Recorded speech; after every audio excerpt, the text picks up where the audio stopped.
दोस्तों मेरा नाम है प्रियंक और आप देख रहे हैं बीइंग साइंटिस्ट चैनल में आपका स्वागत है। अक्सर जो है हम जब भी एकेडमिक पीएचडी करते हैं या एकेडमिक पोस्ट डॉक करते हैं तो उसके बाद में जब हमें इंडस्ट्री में ट्रांसफर होना होता है तो वहाँ पे जो है हमें एज अ फ्रेशर ही रिसर्चर ट्रीट किया जाता है। तो ये जो है मतलब हम सबका एक कॉमन दर्द है, हम सबको पता है कि हमें ऐसा फेस करना पड़ता है। तो क्या है इसका रीजन और क्या जो है आइडियल कंडीशन होनी चाहिए, जानते हैं इस वीडियो के थ्रू।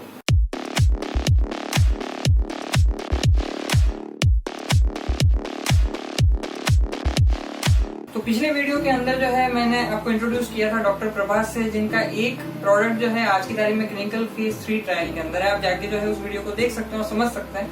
तो उससे बढ़िया आदमी और कौन हो सकता है जिन्होंने खुद एक तरह से एकेडमिक पीएचडी की है, खुद जो है 6 महीने का इंडस्ट्रियल एक्सपोजर लिया है, एक्सपीरियंस लिया है और उसके बाद में खुद जो है एक प्रोडक्ट के जो पूरे बिल्कुल प्रोसेस के अंदर है कि किस तरह से जो है हम एकेडमिक जो हमने डेवलप किया है प्रोडक्ट और उसको इंडस्ट्री में ले जा सकते हैं। तो मेरे साथ में आज फिर से डॉक्टर प्रभात और बहुत बहुत स्वागत है आपका फिर से चैनल पे। I am so happy to meet you again and see you again. तो आज जो है आप हमारी ऑडियंस को ये बताइए कि ऐसा क्या है जिसकी वजह से कोई भी एकेडमिक में जो पीएचडी करता है, क्योंकि आपने तो इंडस्ट्री में भी आप गए हैं, तो आपको क्या लगता है वहाँ पे क्यों हमें मतलब एज अ फ्रेशर ट्रीट किया जाता है, इतने 5, 7, 10 साल का भी रिसर्च एक्सपीरियंस एकेडमिया का हो जाए तो। थैंक यू प्रियंक, फिर से बीइंग साइंटिस्ट चैनल में आने के लिए।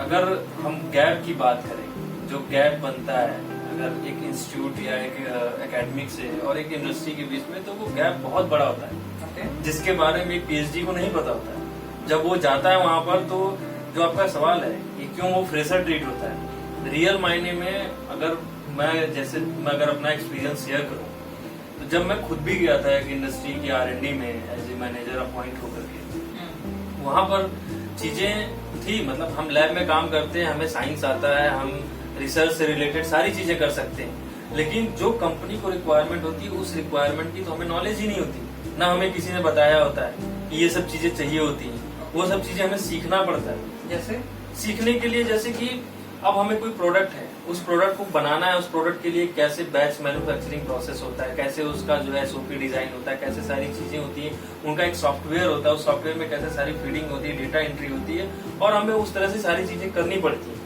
हमारे लैब में तो क्या होता है कि सिंपल हमने एक नोटबुक लिया, अपना प्रोटोकॉल बनाया, वर्क किया, जस्ट हमने डेटा अपना लिया और हम अपना जो भी वर्क प्रोग्रेस रिपोर्ट होता है हमारी लैब मीटिंग में वो हम प्रेजेंट करते हैं और पेपर पब्लिश कर देते हैं उसी से। इसके अलावा तो ना हमारे यहाँ इंस्टीट्यूट में कोई सोचता है कि हमें कुछ आगे जाना है, ना उस पीएचडी वाले को पता है कि हमें तो किसी ने बताया नहीं कि हमें आगे करना क्या है। ये मतलब अगर मैं आपको बहुत ही बेसिक तरीके से समझाऊं तो मुझे ऐसा लगता है कि वही बात होगी ना कि गांव में रहने वाला इंसान, उसको तो पता ही नहीं दिल्ली के संसद में क्या हो रहा है। तो वही है कि हम तो इंस्टीट्यूट में हम वहीं पे बड़ी बड़ी बातें करते हैं, लेकिन जब हम जॉब लेने जाते हैं तो हम तो ये सोच के जाते हैं कि हमसे बड़ा तो कोई है नहीं, हमने तो पीएचडी कर ली है। लेकिन जब हम जाकर वहाँ की बेसिक चीजों को देखते हैं तो बहुत सारे टर्म होते हैं जो समझ में ही नहीं आता है, सीखना पड़ता है, जानना पड़ता है, इसलिए हमें वहाँ 2 साल 3 साल लगता है। अब हमारे से जो कम कह सकते हैं, जिसका क्वालिफिकेशन में भी हो सकता है ग्रेजुएशन हो, PG हो, बट वो एक्सपीरियंस के दम पे ही आज वो इतने लेवल पे है और इतने अच्छे पैकेज पे होता है, हमें वहाँ फिर से पहुंचने में अगले 5 साल लगाने पड़ते हैं। तो मैं अगर कहूँगा कि अगर आपका मतलब इस चैनल के थ्रू कहना चाहूंगा कि अगर आपका ये है प्लान कि आपको इंडस्ट्री ज्वाइन करनी है आफ्टर पीएचडी, तो you should aware all the regulatory norms, you should know all the procedures, because मतलब इसके अलावा आप कुछ नहीं हो सकता। अगर आप इन सब चीजों को अच्छे से समझते हो, जानते हो, फिर आप वहां पर बोल सकते हो कि yes I know the science, science कैसे करना है वो भी मुझे पता है, और क्या नॉर्म्स होती है, क्या रेगुलेटरी होती है बॉडीज, क्या क्या उसके टर्म्स होते हैं वो भी मुझे पता है। फिर वो आपको कहेंगे कि हाँ ये पर्सन जो है इतना नॉलेज में है, इसको सारी चीजें पता है, तब वो आपको जो है एक अच्छे पैकेज भी दे सकता है और वहाँ पर फिर आप एक अच्छी पोजीशन भी ले सकते हैं। एज ए फ्रेशर फिर ट्रीट नहीं होता। नहीं तो अदरवाइज तो मैंने बताया था जैसे वो एक वीडियो के अंदर कि आपको 7-8 लाख रुपए पर एनम से जो है वो ज्यादा नहीं मिलेंगे पीएचडी बायोसाइंस अगर आपने कर रखा है तो ये एक मतलब डिफरेंस आ जाएगा अगर हमें at the same time regulatory affair वगैरह के बारे में भी पता होगा। इसके अलावा और कोई चीज है जो लगता है कि और जिस वजह से जो है हमें एज अ फ्रेशर ट्रीट करते हैं, is there any other point? जो हमारे इंडिया के साइंटिस्ट हैं या इंडियन लैब्स की बात करें तो they are mostly focused on the basic science. Yes. They are only the मतलब उनका माइंडसेट ये है कि बस उन्हें एक अच्छा पेपर चाहिए, एक अच्छा पब्लिकेशन चाहिए, बट वो सोसाइटी के लिए कहीं से कंट्रीब्यूट और ये सेम बात मैंने जो है एक वो reality of research in India video बनाया, उसके अंदर भी यही बात है कि हम जो है मतलब बिल्कुल एकदम पेपर और मशीन वो बना रखा है कि बस पेपर छापो, फंडिंग लाओ, nothing to do with society basically most of true. तो मुझे ऐसा लगता है कि वो जो अभी क्या होता है कि जो हम बेसिक साइंस करते हैं और हमें रेगुलेटरी नॉर्म्स भी नहीं पता है। अगर कुछ ऐसी लैब्स हैं जो कर रही हैं, सबको नहीं कह सकते, कुछ ऐसी हैं जो ड्रग डेवलपमेंट और इन सब चीजों पे काम कर रही हैं, बट वो अगर ट्रांसफर करने जाती है टेक्नोलॉजी इंडस्ट्री को तो वो गैप दिखता है। वो गैप क्या होता है कि हमने तो सिंपल बताया ना आपको, प्रोटोकॉल फॉलो किया और उसके अकॉर्डिंग बस काम किया और रिजल्ट आया।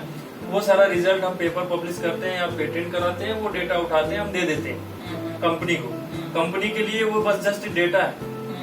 अब क्या होता है कि उसको वही काम को एज पर रेगुलेटरी नॉर्म्स फिर से करना पड़ता है। अच्छा, तो फिर वो कहता है कि भाई मतलब हम क्यों जो है आपको जबरदस्ती ऐसे आपको तो कुछ आता ही नहीं है ढंग से। मतलब अगर उसी काम को हम दोबारा करा रहे हैं, मतलब एक इन्वेस्टमेंट ऑलरेडी हमने कर रखा है, इतने सारे पैसे उस पर खर्च हो चुके हैं, फिर दोबारा से वो इंडस्ट्री करती है। तो मैं अगर आपको रिमाइंड कराऊं भी कुछ दिन पहले CSIR के ऊपर बहुत सारा चल रहा था कि CSIR की पेटेंट पे इतना कॉस्ट हुआ और उसके बदले उनको इतना कम पैसा मिला, तो वो कहीं न कहीं एक रीजन ये भी हो सकता है।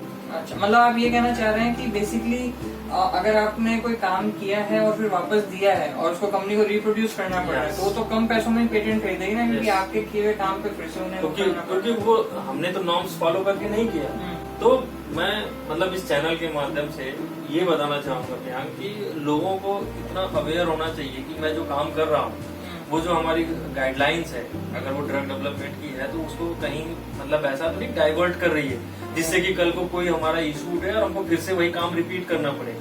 अदरवाइज वो पैसा, वो टाइम, वो सब कुछ वेस्ट है।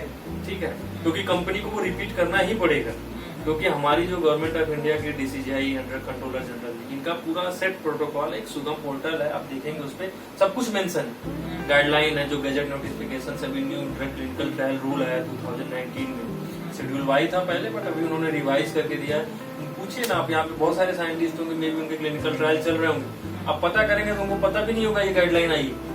आप ये पता करेंगे क्या उन्होंने एकेडमिक ट्रायल कर रहे हैं। गवर्नमेंट ऑफ इंडिया ने साफ साफ मेंशन किया है कि एकेडमिक ट्रायल को वो एज ए ड्रग ट्रायल नहीं मानेंगे। अच्छा, आप ये देखिए उसमें क्लियरली उन्होंने मेंशन किया, लेकिन लोगों को पता नहीं है। वो ट्रायल करते हैं और बोलते हैं, अच्छे अच्छे कॉन्फ्रेंसेस में जाके बोलते हैं कि मेरा तो ये प्रोडक्ट फेज 2 ट्रायल में, मेरा ये प्रोडक्ट फेज 1 ट्रायल में। लेकिन अब उनको ये नहीं पता कि उनको उसका रजिस्ट्रेशन कराया है, उसका आपने ये एथिकल इज अनदर थिंग, लेकिन उसका प्रोडक्ट का रजिस्ट्रेशन कराना होता है, उसकी कमेटी होती है, उसकी स्क्रीनिंग होती है, वो रिपोर्ट देखती है, देन नेक्स्ट आपको ट्रायल का परमिशन देती है। तो ये सारी चीजें इंस्टीट्यूट लेवल पे नहीं है। सही बात। वो वैसे हो गया कि घर में किचन में सामान बनाना एक चीज है और दूसरा होटल के अंदर जो नॉर्म्स होते हैं कि सरकार के कि इस तरह की फैसिलिटी होनी चाहिए, उसमें बनाना दूसरी चीज है। तो मतलब हर चीज हर जगह नहीं चल सकती एक तरह से। तो ये जो फ्रेशर वाला कॉन्सेप्ट है ना, वो तभी कम हो पाएगा जब हमारे यहाँ के इंस्टीट्यूट उस चीज को समझेंगे। वो गैप है जो बिटवीन इंडस्ट्री और एकेडमी को, उसको वो जितना कम से कम करेंगे उतना ही यहाँ पर PhD के मतलब स्टूडेंट्स को हाई पैकेज मिलेगा। फिर आप देखिए वही होगा कि एकेडमिक PhD वही करके अगर जिसको पोस्ट डॉक करना होगा, जिसको आगे साइंस करना होगा, फिर वही साइंस में जाएगा। हमारे पास ऑप्शन नहीं होता है तो हम सोचते हैं कि ठीक है ये फेलोशिप ले लेते हैं, वो काम कर लेते हैं या बाहर चले जाते हैं। लेकिन दिस इज नॉट लाइफ। हम तो बहुत कुछ कर सकते हैं, इतनी सारी इंडस्ट्री है, लेकिन वो इंडस्ट्री यही कहती है कि हम फिर इनको बुलाएं, फिर से सिखाएं और आपको बोलेंगे हम 30,000 का 40,000 का पैकेज देंगे, तो आपको भी खराब लगेगा कि मैंने 5 साल इतना रिसर्च किया है और मेरे से ज्यादा तो एक ग्रेजुएशन वाले को पैसा दे रहे हैं। लेकिन आप उस चीज को समझिए कि वो क्यों दे रहे हैं। उनकी जो नीड है, जो कंपनी की नीड होती है, उस नीड में आप कितना फुलफिल कर पा रहे हैं, वो जरूरी है जानना। और उनको पेपर छापने से मतलब उनको पेपर नहीं, उनको प्रोडक्ट बनाना है और प्रोडक्ट बनाने के लिए आपको सब कुछ रेगुलेटरी अफेयर से लेके साइंस सब आना चाहिए। तो according to you, based on your experience, क्योंकि अब तो एकेडमिया और इंडस्ट्री दोनों का एक्सपीरियंस ले चुके हो, तो according to you what do you think कि सिस्टेमिक लेवल से लेके हर लेवल पे मतलब कैसे जो है इंडिविजुअल लेवल पे चेंजेस आने चाहिए?